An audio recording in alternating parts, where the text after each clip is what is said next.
So in this video, I'm going to show you how to create a custom logo if you don't have one. And then once we get a custom logo, we'll bring that into our new theme to start styling our website. Now, I hesitated to jump right into this for this section. And the reason why is because if you're brand new to this, or maybe you're not a great designer, this could be something that could easily, you could spend a lot of time doing and waste a lot of time. And this could also be more of a complex topic. So if you're at a spot where you don't have a logo yet or you're not ready for that, then maybe skip ahead to the other lessons where we do the pages and continue setting up the website. But this is my workflow. So if we're looking at a website, we got top to bottom, left to right. The very top left thing is usually a logo. And if you're working for a client, a lot of times they already have a logo. If they don't, there you go. Get your foot in the door and make them a logo while you're at it. But I say all this because as you start to set up your theme, dropping in a logo goes a long ways in starting to stylize everything and making it feel more like your own. So that's what I would do next. So that's what we're going to jump in and do. Again, if you're not ready for a logo, go ahead and skip this video and you can always come back to it later. So we've got a lot of ground to cover. I'm going to show you some different free logo maker sites. So if you're not a designer, you can jump in and create something that's good enough for now. I'll show you how I created my logo, my personal logo, and then we're going to take that logo that I have and actually drop it into my website. So by the end of this video, you'll know how to create a logo and how to put it into the website. So again, a lot of ground to cover, and we're just going to do kind of some surface area stuff. I do have a logo design course, not to be sales pitching you on this video, but I do have a course that goes more into depth if that's something you want to pursue. But for now, let's just go ahead and dive in and get this logo into our website. So, all right, we're going to go ahead and jump in. And the first thing I want to show you is that if you're very, very beginner, or maybe you're somebody who's working on a tight timeline, or you don't have time for this or whatever, there are quite a few free logo maker sites. So if you go to Google, just type in logo maker and just kind of scroll through, you'll see there are all kinds of things and websites that say they can make a logo for you. So let's go ahead and dive into a couple of them. One of them, if I were to type in Shopify logo maker, Shopify has their own logo maker called Hatchful. So dive right in, get started, choose what industry you're in. So we'll just go with tech for now. I'll click next, click some visual style. So maybe creative, futuristic, I don't know, vintage.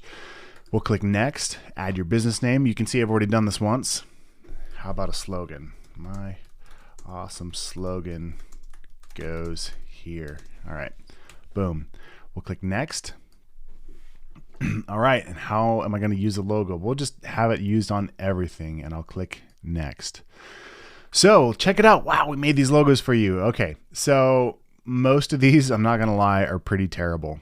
But in a pinch, I could maybe grab one that would do the job. So I can scroll through, and for the sake of just going fast through this tutorial, we'll click one. And when I do, you can see that I can change the fonts, I can change the name, and it's pretty limited though. Like it's not, it's very, very basic. The color is just not even a hex color picker that I see. It's basically just kind of choosing what they've put in for me. So click next and check it out. I can download the logo and it gives me a favicon.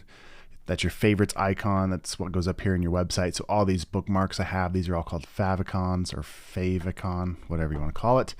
Facebook cover photo, profile image, Instagram profile, Twitter profile, lots of really great stuff. You can click download. It's going to ask you to make an account first. But there you go. There is a quick way to have a logo made with this logo maker if you had to in a pinch. Okay. There's also 99 designs. Like maybe you're not a designer and you're looking to, hire somebody else. There is Canva. We can get into that. That's a whole nother thing where you can make a logo. You can actually do a lot of other graphics with Canva as well. Definitely check that out if you're not a designer. Maybe even if you are a designer. Okay, there's Logo Maker. Wix has a logo maker. Squarespace has a logo maker. All right, so there's literally endless amount of ways that you can make a logo if you don't have access to the Adobe Creative Suite or something like that, and you're just looking for something in a pinch. All right, on to the next thing. So my personal logo that I use is actually, I have it in two formats. I have it as this image I brought in. I took a Sharpie, I drew it on a piece of white printer paper, took a picture with my phone, sent it into Photoshop, created this image from it, And then I brought it into Illustrator and vectorized it as well. So you can't see it because it's white, but there it is if I show the outlines, okay?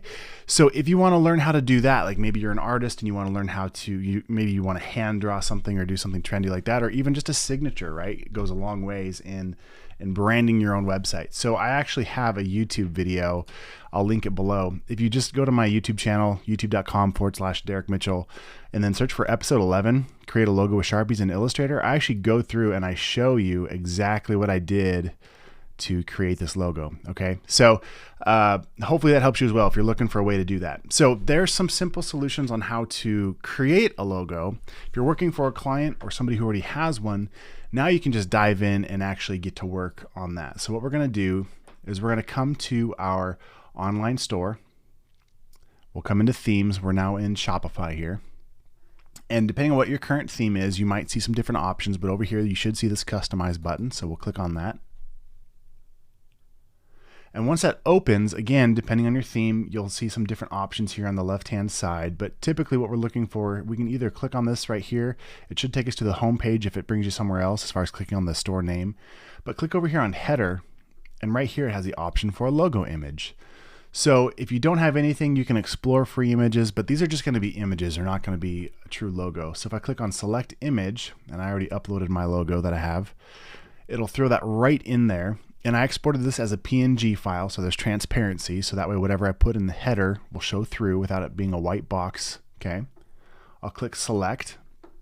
And now this custom logo width in pixels, 450 pixels is a ton. And I want to show you a little quick tip. If you're on a Mac, on a PC, I'm not sure if it can do this, but Command, Shift, and the number 4, and it turns my cursor into this crosshair, and it tells me the pixels where I'm at on the screen. And if I click and drag, it would take a screenshot of that area, which you guys have probably seen in some of my other tutorials. So if I were to let go, it would throw this picture on my desktop. But also, you can see in the corner, so that 400 and, if I drag it out, that box now is 450 pixels wide by 90 pixels tall.